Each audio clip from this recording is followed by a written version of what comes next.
शिक्षक वर्ग, प्रतिष्ठित व्यक्ती, प्रतिष्ठित नागरिक, विद्यार्थी मित्र सर्वांना नमस्कार करून या तुमच्या एज्युटेक तंत्रज्ञानाला माझ्याकडून पंजाब डककडून आभार धरून डगरून शुभेच्छा देतो. प्रगती हो अशी ईश्वराची प्रार्थना करतो. आणि तुम्हाला एक सुरुवातीला एक माहीत असं सांगतो की सुरुवातीला काय झालं की ज्यावेळेस हे अँड्रॉइड मोबाईल आले होते तर हे फोनपे, गुगल पे हे आपल्याकडे सुरुवातीला अर्थव्यवस्था कशी होती 1980 ते 85ला कशी होती, 80 ते जवळपास 95 पर्यंत, 1980 ते 95 पर्यंत धान्याच्या स्वरूपात मोबदला द्यायचा. त्याच्यानंतर काय झालं, पैशाच्या स्वरूपात मोबदला आला. आणि त्याच्यानंतर काय झालं की ज्यावेळेस BJP सरकार आलं तर देशाचे आपले पंतप्रधान त्यांनी काय म्हटलं की भविष्यामध्ये तुम्ही भाजी जरी घ्यायला गेलं तर तुम्हाला त्यातून पैसे द्यावे लागतील. तर हे खूप अवघड वाटत होतं. आम्ही लहानपणी गावाकडे राहत असल्यामुळं आमची चर्चा व्हायची असं कसं शक्य होईल का, म्हणजे हे होऊ शकतं का, म्हणजे काही नसताना खिशात पैसे नसताना आपण भाजी घ्यायला जातो ना तिथं देण्यात येते आणि यावर तुमची माघारी पैसे वरच्या वरी जातील असं वाटायचं. पण ज्यावेळेस समजा हे तंत्रज्ञान आलं तर आता सगळ्या गोष्टी तुम्ही बघा, कुठं बी गेलं तर पैसे खिशात जरी नसले, मोबाईल जरी खिशात असला, QR कोड दाबला की लगेच सगळ्या गोष्टी सहज शक्य झाल्या. पण याला काय झालं की सुरुवातीला आधी अवघडच वाटत होतं, पण हे तंत्रज्ञान समजायला काही वेळ जातो म्हणून तुम्हाला सांगतो. तर भविष्यामध्ये हे जे तंत्रज्ञान आहे तुमचं, हे तंत्रज्ञान समजायला आणखीन लोकांपर्यंत गेलं नाही. आपल्याला यायला 1-2 वर्ष लागतील, पण कालांतरानं भविष्यामध्ये ही काळाची गरज राहणार आहे. कारण की ह्या धगधगत्या युगामध्ये, धावपळीच्या युगामध्ये काय होणार आहे, कुठं जाणे शक्य नाही. मग जी गोष्ट घरी बसून आपल्याला शक्य होईल म्हणून सगळेजण तसं करतात. म्हणून भविष्यात तुमचे योग देखील येणारे, चांगले दिवस येणारे हे म्हणून तुम्हाला आज ही कल्पना देतो. आणि ह्या तंत्रज्ञानाला परत एकदा माझ्याकडून शुभेच्छा देतो. आणि सुरुवातीला माझा विषय वेगळा आहे आणि हे तंत्रज्ञान काय सगळं सरांनी, छत्रपती सरने, पुन्हा संतोष सरने, सगळ्यांनी मी विचार करत ऐकत होतो. म्हणजे आतापर्यंत कधी ऐकण्यात नव्हतं आलं की म्हणजे काय असं. तर मला त्यांनी सांगितलं होतं शॉर्टकटमध्ये की QR कोडवर हे आपलं QR कोडवर हे स्कॅन केलं की लगेच दिसतं. पण त्याच्यामध्ये त्यांनी एक सांगितलं की हे ऑफलाईन आहे. म्हणजे मला वाटलं ऑनलाईन असलं तर कुठून बी करता येते, बरोबर आहे ना, पण हे ऑफलाईन आहे. म्हणजे याची मक्तेदारी असल्यामुळं बरोबर आहे. तुम्हाला सांगतो की खरंच भविष्यामध्ये फायदा होईल म्हणून परत एकदा शुभेच्छा देतो. माझा विषय वेगळा, हे विषय वेगळा आहे. तर विषयाकडे होतो मी सुरुवातीला तुम्हाला अंदाज सांगतो. या ठिकाणी शेतकरी आहे म्हणून. तर आज आहे 7 सप्टेंबर. आजपासून तुमच्या संभाजीनगर भागामध्ये आज रात्रीपर्यंत 3-4च्या दरम्यान एकदा थोडा पाऊस येणार आहे. नक्की लक्षात येतं. उद्यापासून म्हणजे 8 तारखेपासून ते 12 तारखेपर्यंत चांगलं सूर्यदर्शन होणार आहे. पाऊस काय येणार नाही म्हणून हे अंदाज तुम्ही लक्षात घ्यायचा. त्याच्यानंतर तुम्हाला सांगू इच्छितो की हे पाऊस काय होणार आहे की म्हणजे आता उद्यापासून चांगलं सूर्यदर्शन होणार आहे. पण 11 तारखेला काय होणार, राज्यामध्ये सोलापूर जिल्हा झालं, परभणी जिल्हा झालं, नांदेड जिल्हा झालं, हिंगोली जिल्हा झालं, सांगली जिल्हा झालं. 11, 12, 13 तारखेला पडायला ह्या बातम्या तुम्हाला म्हणजे TV-मध्ये दिसतील. पण इकडल्या भागामध्ये तुमच्याकडे मदत सूर्यदर्शनच राहणार आहे म्हणून हे लक्षात घ्यायचं. मग राज्यात परत पाऊस कधी येणार तर तुम्हाला एक सांगू इच्छितो की एक शेतकरी असेल तर तुम्हाला सांगू इच्छितो 13 तारखे ते 18 तारखेच्या दरम्यान राज्यात परत मुसळधार पाऊस पडणार आहे. म्हणजे हे परतीचा पाऊस असणार आहे, मुसळधार पडणार आहे. काही ठिकाणी अतिवृष्टी होणार आहे. परत जायकवाडी धरणाचं पाणी सोडावं लागणार आहे. गोदावरी नदीला पूर येणार आहे. पुण्याकडे मुसळधार अतिवृष्टी होणार म्हणावं. तिकडे कोयना नदीला पूर येणार आहे. कोयना नदीला पूर आल्याच्यानंतर सांगलीकडे पाणी जाणार आहे. सांगलीच्या लोकांना लगेच सतर्कतेचा इशारा द्यावा लागणार आहे. म्हणजे हे तुम्हाला एक माहीत असणार सांगितलं. तर हे झाला 8 दिवसाचा अंदाज. आता तुम्हाला एक सांगू इच्छितो, तर तुम्ही बघा पूर्वी काय झालं तर रेडिओ आले होते. रेडिओ कालांतरानं हे तंत्रज्ञान बंद पडलं. त्याच्यानंतर कोणतं युग आलं की वायरलेस आलं होतं. हे तंत्रज्ञान कालांतरानं बंद पडलं. त्याच्यानंतर आता कोणतं आलं, हे इंटरनेट आलं. हे बी काही दिवसांना बंद पडेल. आणि हे बंद पडल्याच्या नंतर तुम्हाला अंदाज कोण सांगेल, मी तुम्हाला सांगतो हे सगळं जरी बंद पडलं नाही, हे निसर्गातलं प्राणी पक्षी हे सुद्धा पाऊस सांगतात. म्हणून तुम्हाला एक सांगू इच्छितो की अंदाज व्यक्त करत असताना कोणताही उपग्रह काय करतात 2 किंवा 3 दिवसाचा पाऊस सांगू शकतो. बघा कोणताही तुम्ही जरी अभ्यास केला ना, समजा इथं तुम्ही संभाजीनगरमध्ये आणि इथून तुमचं गाव खाली आहे, इथं वरून आभाळ दिसलं की तुम्ही खालच्या पाहुण्याला म्हणतात इथं पाऊस आला नाही की तुमच्याकडे येईल. असं हे उपग्रहदार करतं. पण 8 दिवसानं पाऊस पडणार, महिन्यानं पडणार हे तुम्हाला कोणी सांगत नाही. याच्यासाठी तुम्हाला एक सांगतो, लहानपणी तुम्हाला एक सांगत असताना, लहानपणी शाळेमध्ये 8वीला शिकत असताना हे मला पाऊस पडत होता. पण त्यावेळेस काय होतं की हे मोबाईल नसल्यामुळं ते तुमच्यापर्यंत पोहोचलो नाही. पण योगायोगाने काय झालं, 2004ला एक छोटा मोबाईल आला होता.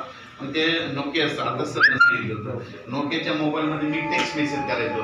पण 2004ला आपली शेतकऱ्याची इतकी वाईट परिस्थिती होती की मोबाईल घेणं काय, 2004ला तुम्ही आठवा सायकल घेणं सुद्धा शक्य नव्हतं. म्हणजे अशी शेतकऱ्याची परिस्थिती होती, सगळ्यांचीच होती. पण योगायोगाने हे युग वाढत गेलं, तंत्रज्ञानाचं युग आल्याच्या नंतर मालाला उतार आले, सगळ्या गोष्टी आलं, विटी आलं, सगळं तंत्रज्ञान वाढत गेलं. आणि 2013 हे अँड्रॉइड मोबाईल आले. आणि अँड्रॉइड मोबाईल आल्याच्या नंतर मी काय केलं की मी म्हटलं आता आपल्याला सगळ्या महाराष्ट्रातल्या जनतेला अंदाज झाला, योगायोग आला. त्याच्यामध्ये काय झालं, त्याच्यानंतर कसं हे तंत्रज्ञान अवगत झालं. त्याच्यामध्ये यूट्यूब आलं, ट्विटर आलं, सगळ्या गोष्टी आलं, व्हॉट्सअप आलं, जिओ आलं. ह्या गोष्टी आल्याच्या नंतर सगळ्यात आनंद मला झाला. कशामुळं की मी म्हटलं आता आपल्या महाराष्ट्रातल्या सगळ्या जनतेला आता अंदाज द्यायला सगळ्यात सोपं काम झालं. मग याच्यामध्ये काय झालं की महाराष्ट्राच्या जितके महाराष्ट्रामध्ये 36 जिल्हे आहेत, मी काय केलं, सुरुवातीला महाराष्ट्रातल्या 36 जिल्ह्याचे 36 ग्रुप तयार केले. माझ्या मोबाईलमध्ये आता जवळपास 1200 ग्रुप आहेत.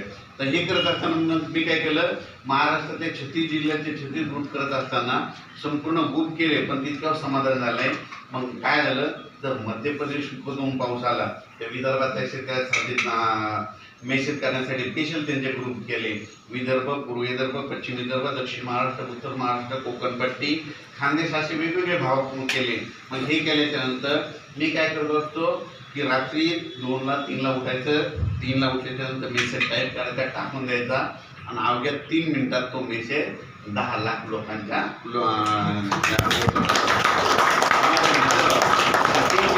त्याच्यामध्ये परत काय झालं, त्याच्यात परत एक अडचण अशी निर्माण झाली की परत काय केलं, केंद्र सरकारनं मोबाईलचे मेसेज टाकायला बंदी केली. म्हणजे सगळ्यांना फक्त 5च मेसेज टाकायला. पण तुम्हाला एक सांगतो, कोणी देखील एकापेक्षा एक शेअर असू शकतं. तुम्हाला सांगतो, मग आता सगळ्यात मला नुकसान माझं झालं. कसं, आता सगळ्याला जवळपास 10 लाख लोकांना कसे मेसेज करणार शक्य. मग मी काय केलं, एके दिवशी रात्रीवर अभ्यास केल्याच्या नंतर मी काय केलं, मेसेज टाकायचा, 10 लाख लोकांना पाठवायचा. मग काय केलं, एक आयडिया सुचली. मग मी काय करायचं, मेसेज सुरुवातीला टाईप करायचो. टाईप केलं की मेसेज काय करायचं, त्याच्यात कॉपी करायचो. कॉपी केल्याच्या नंतर ही मोबाईलमध्ये माझ्या 1200 ग्रुप आहेत. मग ह्या 1200 ग्रुपमध्ये काय करायचं, आधी सुरुवातीला मोबाईलचं नेट बंद करायचो. आणि त्या 1200 ग्रुपला काय करायचं, मेसेज पेस्ट करीत राहायचं. मला 1 तास लागत होता पेस्ट करायला.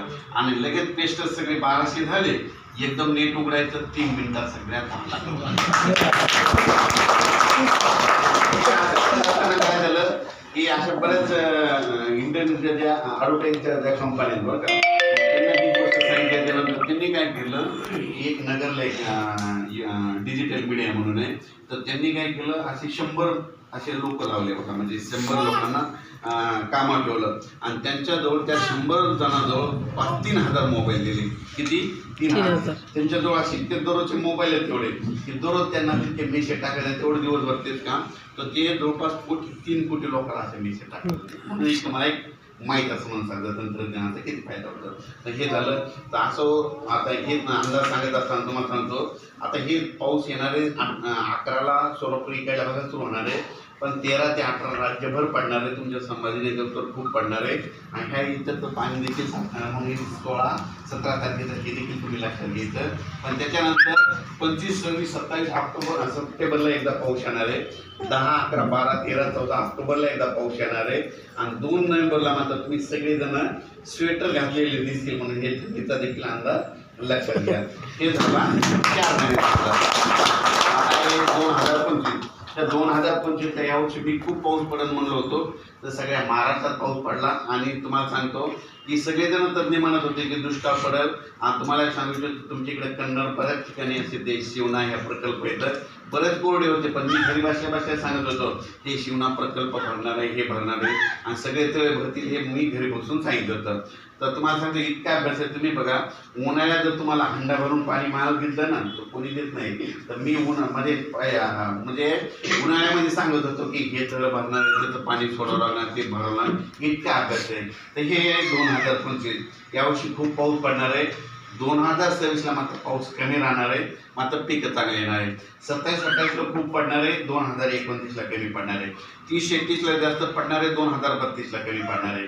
33-34ला खूप पडणार आहे, 2035ला कमी पडणार आहे. 36-37 जास्त पडणार आहे, 2038ला कमी पडणार आहे. 39-40 जास्त पडणार आहे, 2041ला कमी पडणार आहे. 42-43 जास्त पडणार आहे, 44ला कमी पडणार आहे. 50 पर्यंत सांगतो पण तुमच्या लक्षातच नाही.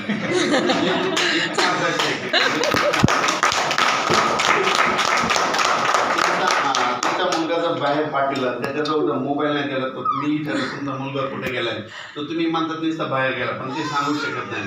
तर म्हणजे कोणत्या वर्षी कसा पाऊस पडणार सगळं वहीमध्ये कॅलेंडरमध्ये लिहून ठेवलेलं आहे. तुम्हाला एक माहिती असं सांगतो की कधी कधी काय होतं की मी घरी नसताना की फोन येतात ना लग्नाच्या तारखेबद्दल, मला फोन येतात, घरची मिसेस घरी असते, मग मी काय करेन घरी कॅलेंडरमध्ये असं गोल करून ठेवलेलं आहे कोणत्या दिवशी पाऊस येणार, मग लगेच तिला म्हणे तसं तू सांगून टाकायचं. आणि तुमच्यासारख्या महिला येतात. आता माझ्या महिलेच्या नावानं काय केलेलं आहे, एक स्पेशल ग्रुप केलेला आहे, पंजाब डक परभणी 7 म्हणून केलेलं आहे. त्याच्यामध्ये महिलामध्ये ऍड केलेलं आहे. तर त्या महिला काय करतात, मग तुमचं जर आपलं दळण वाळू घालायचं असलं तर लगेच सगळ्यांना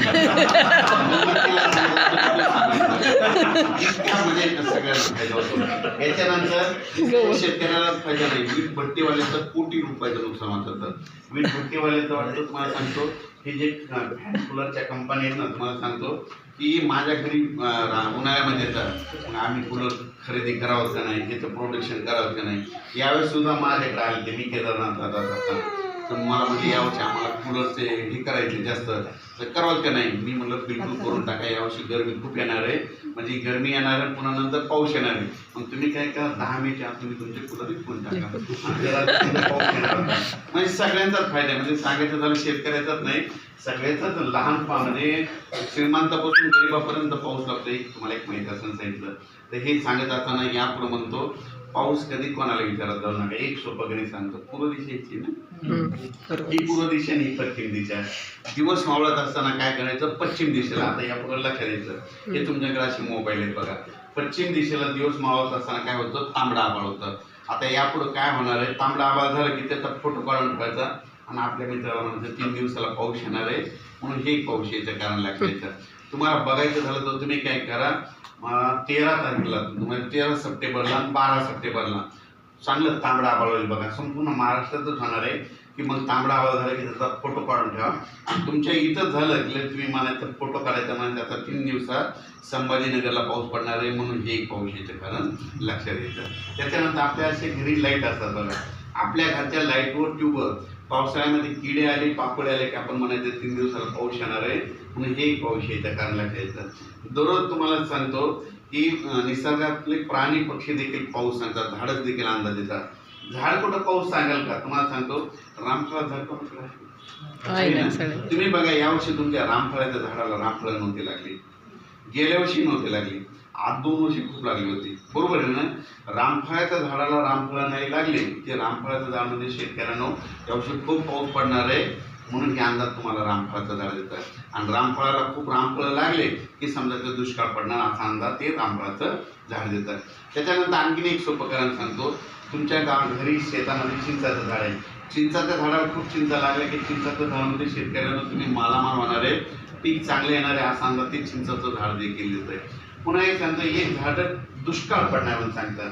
झाड कुठं दुष्काळ पडणार म्हणून सांगते का, पण सांगतं बिब्याचं झाड. बिब्याच्या झाडाला जर खूप फुलं लागली, बिब्याचं झाड ते शेतकऱ्यांना दुष्काळ पडणार आहे असा अंदाज ते बिब्याचं झाड देतात. आणि आणखीन एक सांगतो की एक झाड असेल ते तुम्हाला 1 वर्षाचा हवामान अंदाज देतात. झाड कुठे 1 वर्षाचा पाऊस सांगेल का, तुम्ही पण त्याच्याकडे दुर्लक्ष केलं, देत आहे. त्याचं नाव सांगतो गावरान आंबा.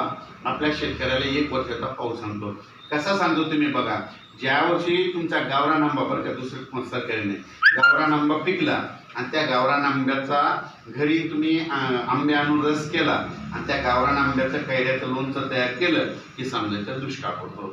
तुम्ही बघा 2017 पर्यंत तुम्ही बघा तुमच्या हे संभाजीनगर कन्नड भागामध्ये सगळ्या लोकांना इतक्या गावरान आंब्याचा रस खाल्ला.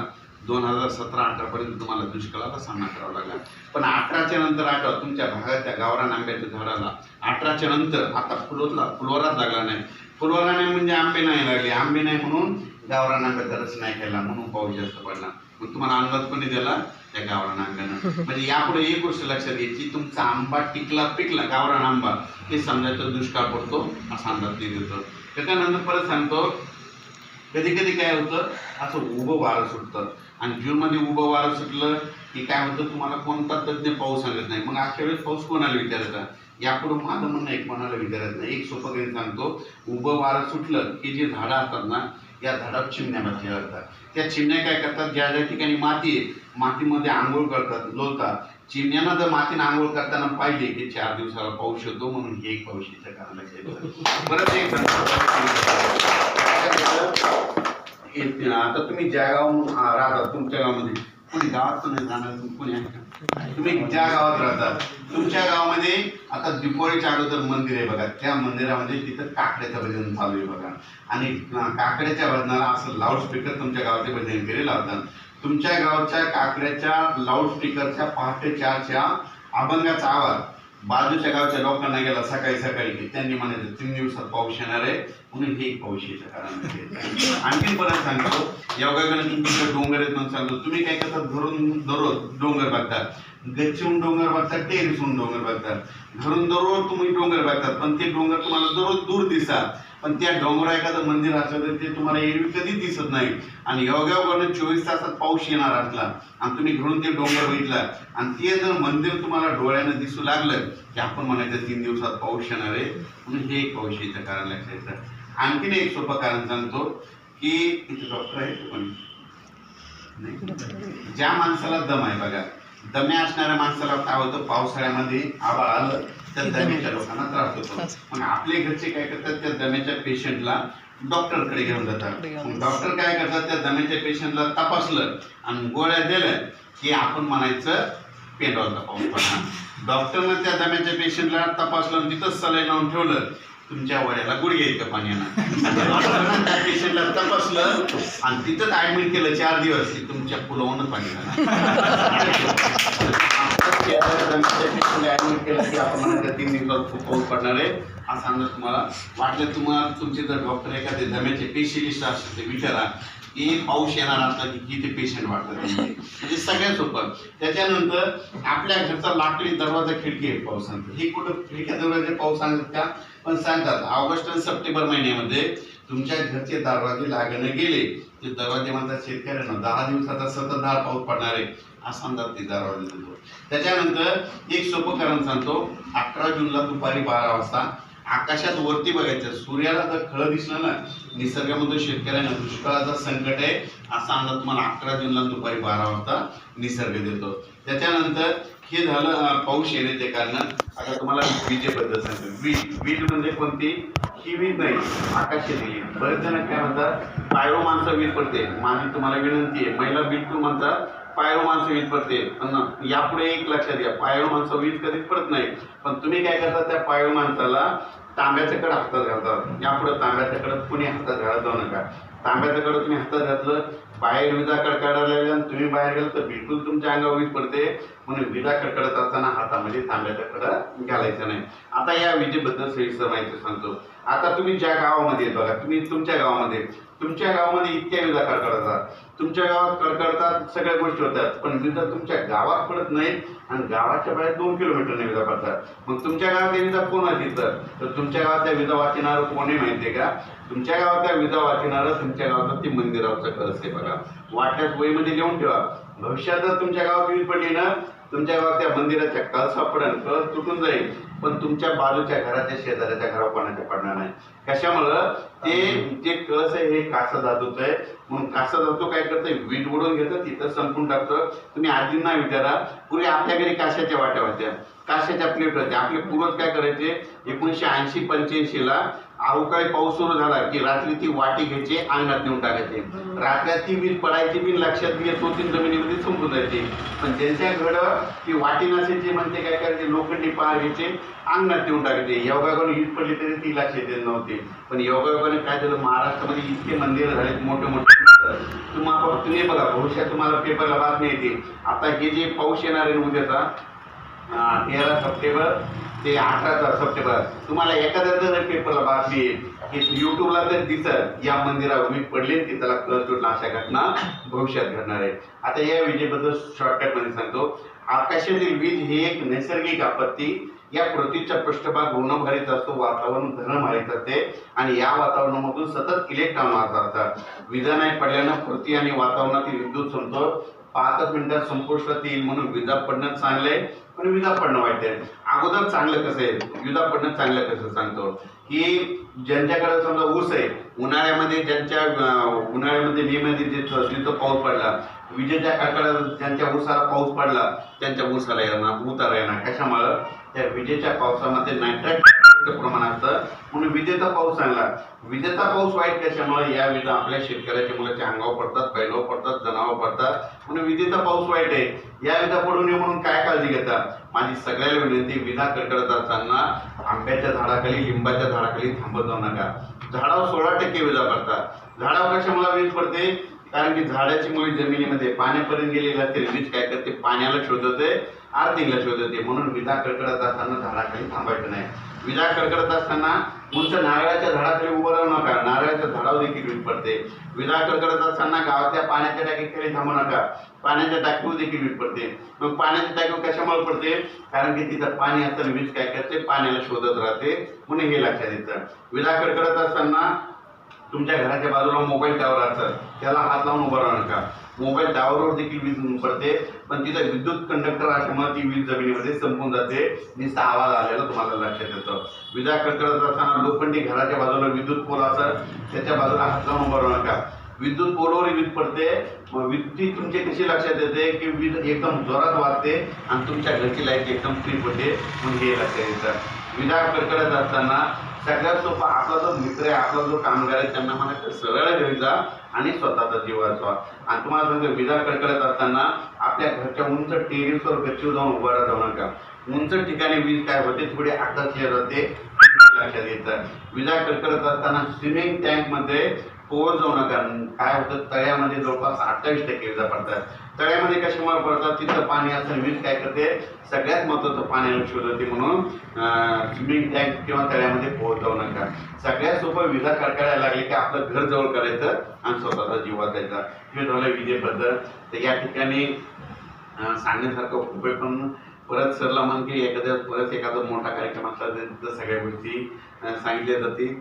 तर या ठिकाणी मला बोललेलं, माझा सन्मान केला त्याबद्दल परत सर्व टीमला, तुमच्या सर्व शिक्षकांना मी धन्यवाद देतो. आमचो जय हिंद, जय महाराष्ट्र.